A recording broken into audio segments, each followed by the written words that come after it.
Peut-on faire vraiment passer des examens à distance? Bien sûr, Sophie, il existe de nombreuses institutions à distance et forcément, elles évaluent leurs étudiants. Il existe aussi de nombreux sites en ligne qui promettent ou qui permettent de faire des examens sécurisés. À la HESSO, nous allons uniquement utiliser Moodle ou Teams. Moodle sera utilisé essentiellement pour des quiz ou des devoirs, et donc de l'asynchrone, et Teams sera utilisé plutôt pour des examens oraux ou des écrits surveillés. Et quid de la fraude? Parce qu'il faut y penser aussi. Et oui, Sophie, dès qu'on parle d'examen, on peut parler de fraude également. Que ce soit des examens présentiels classiques ou des examens à distance, il est toujours possible de frauder. Évidemment, les examens en ligne permettent des fraudes un peu plus fréquentes ou évoluées. On peut par exemple imaginer que des étudiants chattent avec d'autres étudiants ou échangent les travaux à travers des Dropbox ou autres. On peut aussi imaginer, s'il n'y a pas de contrôle vidéo, que quelqu'un passe l'examen à la place de quelqu'un d'autre, et on peut même imaginer que quelqu'un prenne le contrôle à distance de l'écran d'ordinateur de l'étudiant pour réaliser le travail en douce, en quelque sorte. Alors qu'est-ce qu'on peut faire? Eh bien, parmi les examens proposés, on va essayer d'en choisir quelques-uns qui sont moins sensibles à la fraude. Par exemple, on peut utiliser les oraux en visioconférence, où on va voir les étudiants ou les groupes d'étudiants, et ces oraux peuvent être utilisés pour défendre un projet ou pour présenter des travaux de groupe ou des travaux personnels. Il s'agira de bien rappeler aux étudiants les risques qu'ils prennent et les sanctions qui seront appliquées, les mêmes que lors d'examens présentiels. Et puis bien sûr, il s'agit de préparer la session d'examen très bien, parce que plus les choses sont claires et bien maîtrisées, moins la tentation de fraude est grande. Et alors, quels types d'examens sont possibles? Eh bien, Sophie, si tu veux tout savoir en détail, il y a tout ce qu'il faut sur la page qui est dédiée aux ressources pour les professeurs. Nous mettons à disposition un document PDF et un PowerPoint sonorisé qui donnera tout en détail. Ici, revenons simplement sur deux types d'examens. Si on travaille dans Moodle, on va privilégier peut-être le test, qui est un questionnaire. Avec ce questionnaire, on peut imaginer deux versions, une version quiz, QCM, auto-corrigée par le système, et dans lequel on posera des questions assez simples, plus de l'ordre du test de connaissance. Et ces questions-là, eh bien, on compte en général 1 minute par question pour pouvoir réaliser cet examen. Une autre possibilité, toujours avec le test, c'est de créer des questions ouvertes que les étudiants devront traiter. Dans ce cas-là, on compte environ 3-4 questions par heure, et bien entendu, ce sera à vous de les corriger ensuite.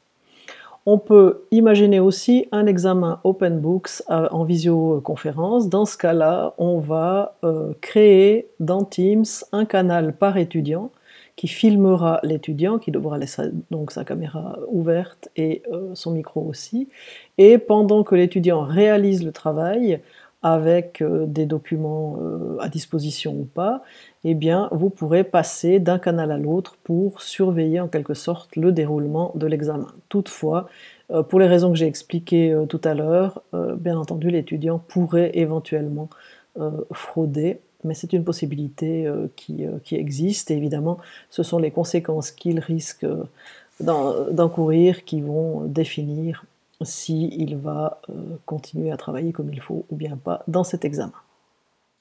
Et comment est-ce qu'on organise concrètement des examens à distance? La première chose à faire, évidemment, c'est choisir le type d'examen. La deuxième chose, c'est d'écrire le processus complet. Vous fournirez cette information à l'étudiant de façon à ce qu'il sache exactement comment les choses vont se dérouler.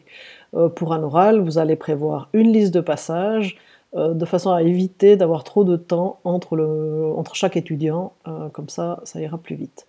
Vous mettrez en place votre examen, vous créerez une grille critériée, un barème, tout ce qu'il faut pour évaluer l'étudiant concrètement, et puis vous allez bien sûr tester votre examen avec quelqu'un, que ce soit lors d'une visio ou que ce soit un examen asynchrone dans Moodle. Il faut vraiment le tester, ajuster, et si possible tester avec quelqu'un d'autre que vous-même, de façon à pouvoir repérer les petites erreurs que vous auriez faites.